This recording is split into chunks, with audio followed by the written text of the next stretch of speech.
सकाळ सकाळी आंघोळ केल्यानंतर एकाच कुटुंबातील तिघांच्यावर काळाने झडप गाठल्याने संपूर्ण गावावर शोककळा पसरले।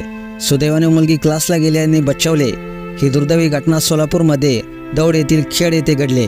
सोलापूर जिल्ह्यात रहिवासी असलेले कुटुंब 2 वर्षापूर्वी दापोडी गावामध्ये राहावयास आलं होतं। मोलमजुरी करणाऱ्या कुटुंबावर काळाने झडप गाठल्याने संपूर्ण गाव हे दुःखसागरात बुडून गेले आहे। ही घटना काळीच पिळवटून टाकणारी अशी ठरली। झालेली घटना अशी सकाळी सकाळी आंघोळ केल्यावर अंग पुसलेला टॉवेल तारेवर टाकण्यास गेलेल्या वडिलांना विजेचा जोरात धक्का बसतो। त्यामुळे वडिलांनी आरडाओरडा करताच त्यांचा 19 वर्षाचा मुलगा धावत येतो, त्यांना सोडवण्याचा प्रयत्न करतो। यामध्ये तो देखील तारेला चिकटतो। हे पाहून मुलाला आणि पतीला वाचवण्यासाठी आई देखील धावते, परंतु त्यांनाही विजेचा जोरात धक्का बसतो।